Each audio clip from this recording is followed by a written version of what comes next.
देव महादेव के चरणों में प्रणाम करती हूँ। मैया पार्वती भवानी के चरणों में प्रणाम करती हूँ। तीन सूत्र देने वाला दाता साहेब श्री हरिंद्रानंद भैया के चरणों में प्रणाम करती हूँ। शक्ति स्वरूपी मां नीलम दीदी के चरणों में प्रणाम करती हूँ। जिस धरती पे चर्चा सुनाने जा रही हूँ धरती मैया के बारंबार प्रणाम करती हूँ। यहाँ भी उपस्थित सभी गुरु भाई गुरु बहना के चरणों में मैं प्रणाम करती हूँ। मेरा प्रणाम को स्वीकार कीजिए, स्वीकार कीजिए, स्वीकार कीजिए। आज हमारे ननैपुर के पवन धरती पे अपने महेश्वर शिव के चर्चा रखा गया है। गुरु भाई गुरु बहना हम लोग सभी शिव शिष्या एकत्रित हुए हैं अपना महेश्वर शिव के बात करने के लिए, सुनने के लिए और जानने के लिए, समझने के लिए और समझाने के लिए। तो मैं चर्चा कहने से पहले यहाँ के सभी हम अपने महान गुरु भाई के लिए एक बार जोर से ताली लगाने के लिए हम आप लोग से इजाजत, आप लोग की इजाजत देना चाहते हैं। गुरु बना के एक बार दोनों हाथ ऊपर करके ताली लगाइए, एक बार दोनों हाथ ऊपर करके ताली लगाइए जोरदार। जाना रामानुज भैया ये तलिया कहे लग गई भी आए एक लगा के 2 बार हो गया। एक बार और नर्सरी में किधर हो रहा था, हमारे बिहारी भैया का प्रोग्राम था उसमें, वहां भी देखे हम, बहुत मन गदगद हो जाता है कि हम लोग सभी तो गुरु बहनाएं अपना काम धंधा निपट सिपट के चल आते हैं, लेकिन हमारे ननई में हमारे गुरु भाई अपने महेश्वर शिव की चर्चा सुनने के लिए अपने साहेब भैया के दिए हुए निर्देश के अनुसार इतना समय निकालते हैं, बहुत अच्छा करते हैं। इसी प्रकार से हमारे ननई के गुरु भाई आगे के ओर चलिए भैया। जिस प्रकार से आप लोग अपने गांव में सुनते समझते हैं उसी प्रकार से आप भी हम लोग के साथ में कदम से कदम मिला के चलने के लिए प्रयास कीजिए भैया। हम लोग भी कहीं से सीख कर आए नहीं हैं, आप ही लोग के बीच में आते हैं और सीखते हैं और जानते हैं भैया। जो भी हम लोग सीखते हैं हमको जो भी सीख मिला है यहीं से मिलता है, हम लोग के चर्चा में मिलता है। तो सबसे पहले हम लोग को जो साहेब भैया 3 सूत्र दिए हैं, 3 सूत्र के माध्यम से चलना है। हम लोग सभी को जानते हैं गुरु बहना, यहाँ पे जितना भी शिव शिष्य परिवार ही होंगे और जो नहीं होंगे, जो पहली बार अपने महेश्वर शिव की चर्चा में आए होंगे, अपना महेश्वर शिव के चरणों में नाम घोषणा करवा लीजिए। साहेब भैया के कहे अनुसार नाम घोषणा करवा लीजिएगा। हम एक बात बहुत देरी से नहीं, बहुत दिनों से हमारे मन में चल रहा है, थोड़ा सा हम यहाँ पे रखने का प्रयास करेंगे।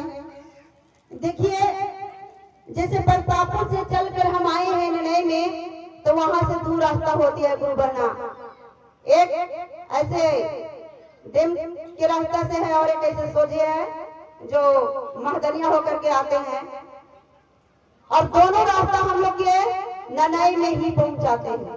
दोनों रास्ता से हम यही आए हैं, चाहे आप डेम होके आइए चाहे ऐसे महदनिया होके आइए, दोनों का मंजिल एक ही है लेकिन रास्ता अलग अलग है।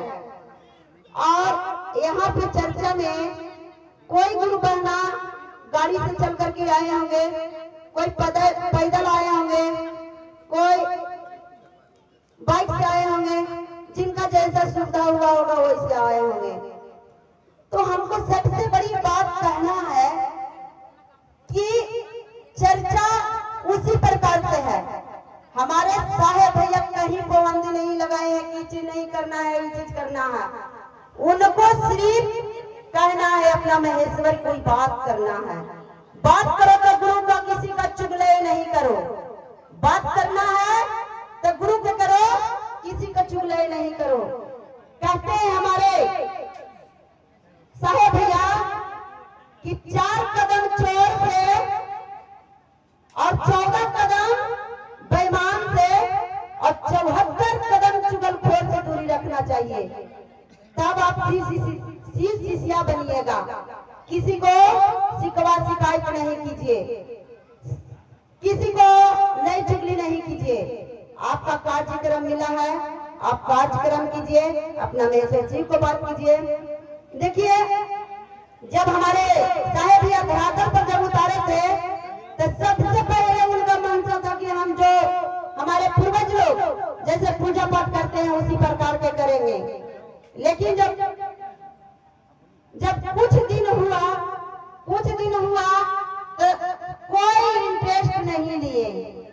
पूजा पाठ में कोई इंटरेस्ट नहीं लिए, अपने महादेव के नहीं अपनाए।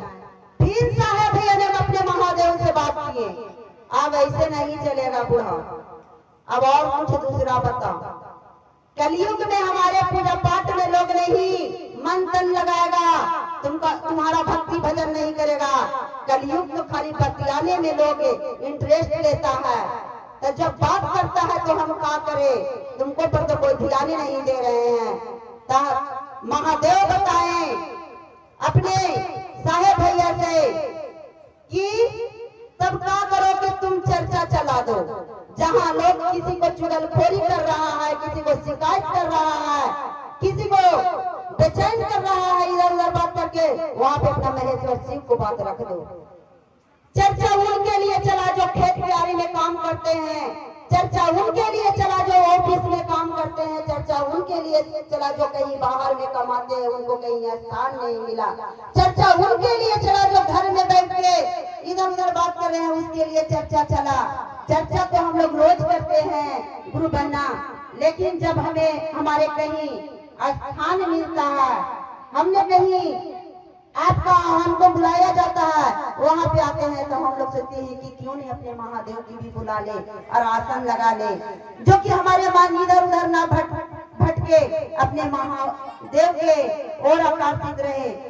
तो हमको भी कहना वही बात है जो आप लोग भी कह के गए, वो भी बात है, हमारे बड़े भैया रामानुज भी कहे वही बात है, लेकिन भाव हम लोग सभी को अलग अलग है, हम लोग सभी का भाव अलग अलग है। तो आप चाहे पूजा करके महादेव की चर्चा कीजिए, चाहे बतिया के महादेव की चर्चा कीजिए, चाहे आप भजन करके महादेव की चर्चा कीजिए, चाहे आप एक दूसरे से बता के महादेव की चर्चा कीजिए, लेकिन जाना वही है। जो स्टेशन में आपका जाना है वो स्टेशन में उनको भी जाना है।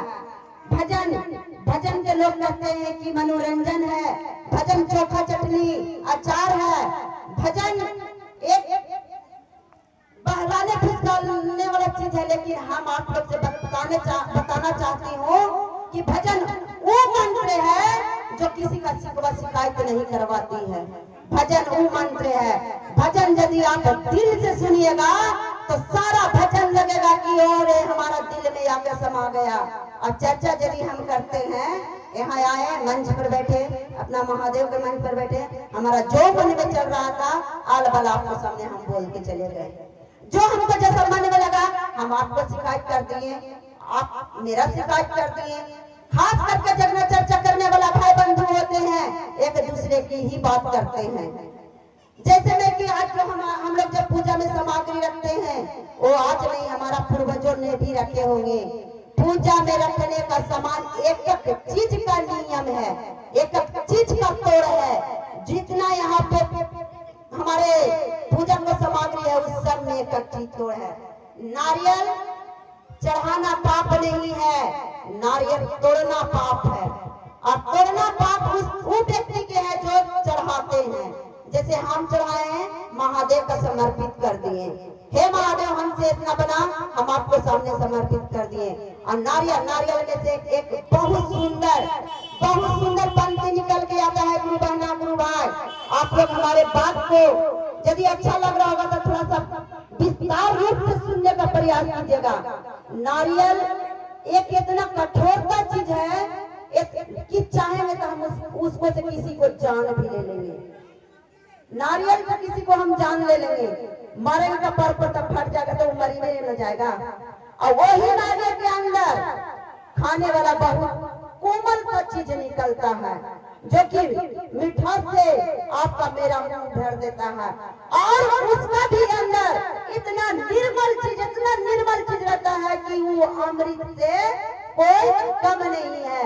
तो नारियल 3 चीज का परिभाषा बताता है गुरु बहना, और 3 चीज के परिभाषा हमें थोड़ा आ नहीं रहा है, न तो हम आप लोग को उसको भी विस्तार से बताते कि नारियल किस लिए पूजा की सामग्री में रखा जाता है, और अगरबत्ती किस लिए जलाया जाता है, फूस किस लिए चढ़ाया जाता है, जल किस लिए चढ़ाया जाता है। सारा चीज का इसका मतलब अलग अलग